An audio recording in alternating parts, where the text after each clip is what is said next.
اور وہ کام کرنے کی چیز اس کا موبائل ہے، ہاتھوں میں اینڈرائڈ موبائل ہے، نیٹ سے کنیکٹڈ ہے، دن بھر جتنی دیر اس نے بغان میں کھیتوں میں کام کیا ہے اس سے کئی گنا وقت وہ رات کی تنہائی میں اپنے اسکرین ٹچ موبائل میں اپنا وقت گزارتا ہوا نظر آتا ہے۔ 4-4 5-5 گھنٹہ راتوں کو موبائل دیکھنے والے نوجوانوں قسم خدا کی اسی میں سے تھوڑا سا وقت نکال کر صرف 10 منٹ کا وقت نکال کر صبح کے وقت جب مؤذن آذان کی آواز پکارے حیا علی الصلاۃ، آؤ تمہاری کامیابی نماز کی طرف ہے، حیا علی الفلاح، آؤ اگر کامیاب ہونا چاہتے ہو تو نماز پڑھو۔ آپ کا مؤذن کیا کہتا ہے؟ آپ کا مؤذن صبح کو جب آواز لگاتا ہے حیا علی الصلاۃ و حیا علی الفلاح کی آواز لگاتا ہے تو اس کا مطلب یہ ہے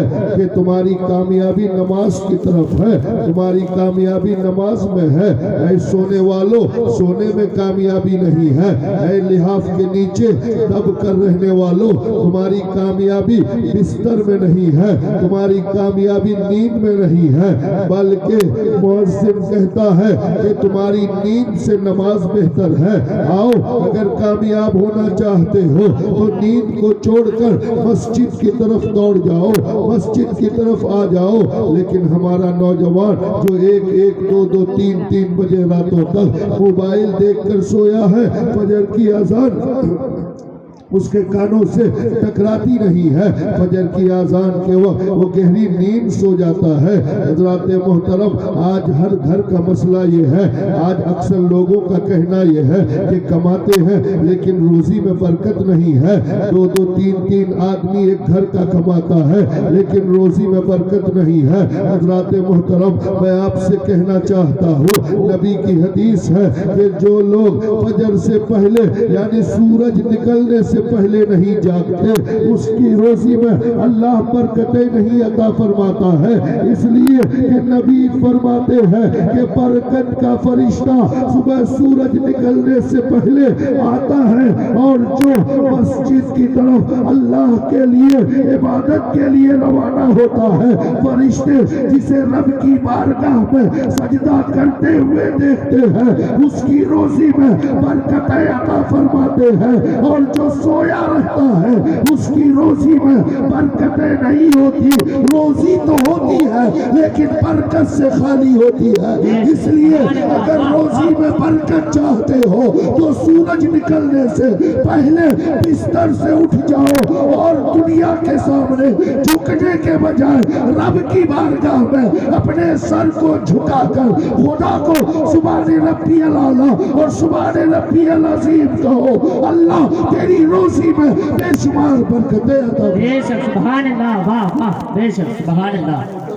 بہت خوب۔ روزی میں اگر برکت چاہتے ہو تو رب کی بارگاہ میں اپنے سر کو جھکاؤ، اس لیے کہ جب تک خدا کو راضی نہیں کرو گے یقیناً روزی کی میں برکت نہیں آئے گی۔ آج لوگ کہتے ہیں پیر صاحب کے پاس گئے، کہا کہ تعویذ دے دیجئے، روزی میں برکت نہیں ہے، میرے 4-5 بچے کماتے ہیں لیکن برکت نہیں ہے، پیر صاحب تعویذ دے دیجئے، مفتی صاحب تعویذ دے دیجئے، مولانا صاحب تعویذ دے دیجئے۔ آج لوگ یہ سوچتے ہیں کہ ساری برکتیں اس تعویذ میں ہے، 10 روپے کی تعویذ 20 روپے 50 روپے 100 روپے تعویذوں کا ریٹ لگا ہوا ہے، یہ 200 روپے کی تعویذ ہے، یہ زعفران سے لکھا گیا ہے، یہ 500 کی تعویذ ہے۔ اللہ اکبر، جس طرح دکاندار اپنی دکانداری کرتا ہے اسی طرح کچھ جاہل قسم کے اوجھا جو کھڑے ہو کر پیشاب کرتا ہے، جسے پیشاب کا طریقہ معلوم نہیں ہے،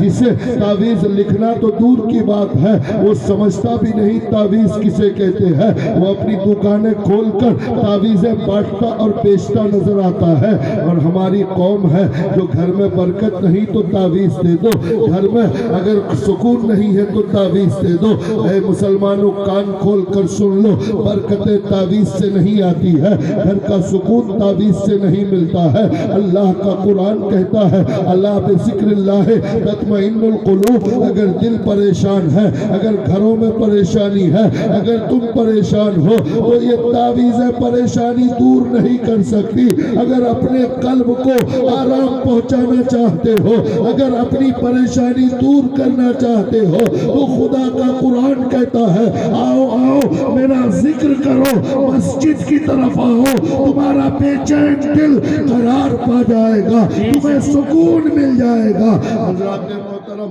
لیکن ہم یہ سوچتے ہیں کہ نماز پڑھنے میں بڑی دقت ہے، ہم یہ سوچتے ہیں کہ سچ بولنے میں بڑی دقت ہے، آؤ 100 روپے کی تعویذ خرید لاتے ہیں، گھر میں سکون ہو جائے گا، روزی میں برکت ہو جائے گی۔ کان کھول کر سن لو، تعویذ سے روزی میں برکت نہیں آتی ہے، برکت جس چیز سے گئی ہے جب تک اس چیز سے توبہ نہ کر لو تب تک لاکھ کماؤ، لاکھ تعویذیں لا کر لگاؤ، 1-2 تعویذ نہیں 1 کروڑ تعویذیں لگا دو، گاڑی میں لاد کر تعویذیں لگاؤ، پورے گھر کو تعویذ سے بھر دو۔ اور عالم صاحب کی تعویذ نہیں، امام کی تعویذ نہیں، مولانا تمیز کی تعویذ نہیں، مفتی صاحب کی تعویذ نہیں، پیر صاحب کی تعویذ نہیں، بلکہ سب سے بڑے پیر کی تعویذ لے کر آؤ، پھر بھی روزی میں اس وقت تک برکت نہیں آئے گی جب تک برکت والا کام نہیں کرو گے۔ حدیث پاک میں آتا ہے کہ برکت کیوں جاتی ہے روزی سے، آپ غور سے سنیے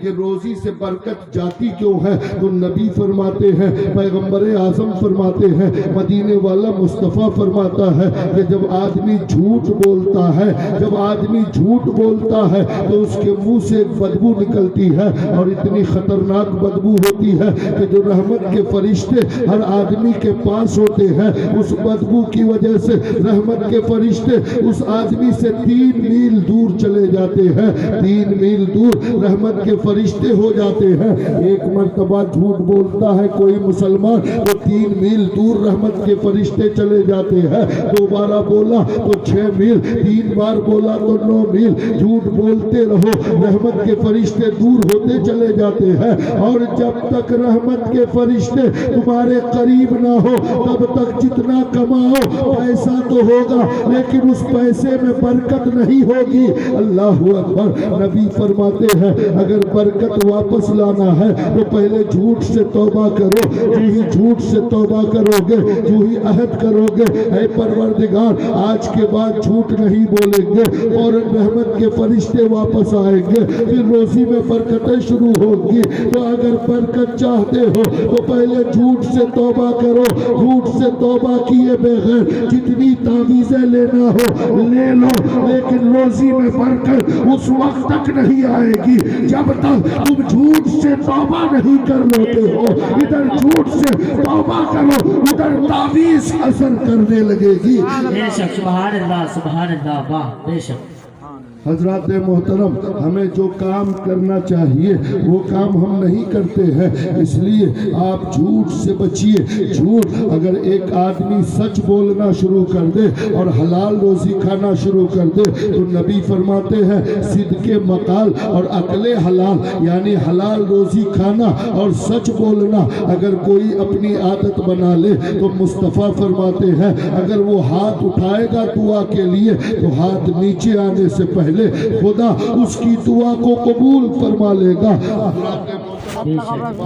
بتاؤ یہ تعویذوں کا سسٹم اور یہ اوجھاؤں کے پاس جانے کا سسٹم مردوں سے زیادہ عورتوں کو ہے۔ ہماری ماں بہنیں ان اوجھاؤں پر بہت زیادہ بھروسہ کرتی ہے اور تعویذیں لینے کا بھوت ان پر سوار ہوتا ہے۔ حضرات محترم، بچہ رویا تو تعویذ چاہیے۔ حدیث پاک میں آیا ہے کہ بچہ جب روتا ہے بچے کا رونا یہ بھی خالی نہیں ہے، بچے کا رونا بھی بیکار نہیں ہے۔ نبی فرماتے ہیں کہ ہر چیز خدا کا ذکر کرتی ہے، کائنات میں کوئی چیز ایسی نہیں جو اللہ کا ذکر نہ کرے۔ 18,000 مخلوقات میں سے ہر مخلوق خدا کا ذکر کرتی ہے، چاہے وہ جاندار ہو چاہے وہ غیر جاندار ہو، ہر چیز، پتھر، مٹی، ہوا، پانی، پتیاں، درخت، بحر و بر، خشک و تر، ہر چیز کائنات کی خدا کا ذکر کرتی ہے۔ ہوا چلتی ہے، پتے کھرکھراتے ہیں،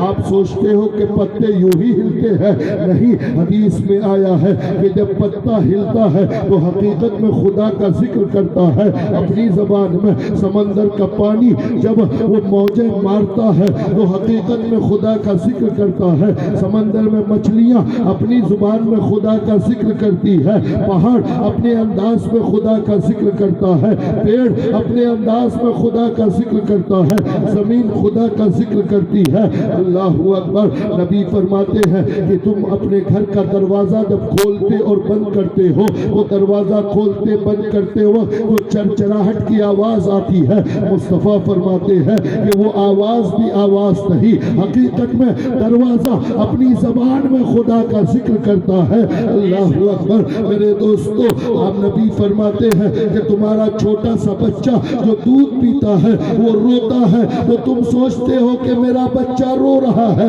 اللہ اللہ، مصطفیٰ جان رحمت فرماتے ہیں کہ اس بچے کے پاس بولنے والی زبان نہیں ہے، رونے والی زبان ہے۔ بچہ رو کر اپنے انداز میں، حقیقت میں وہ روتا نہیں بلکہ رونے کی زبان میں اللہ کا ذکر کرتا ہے۔ اللہ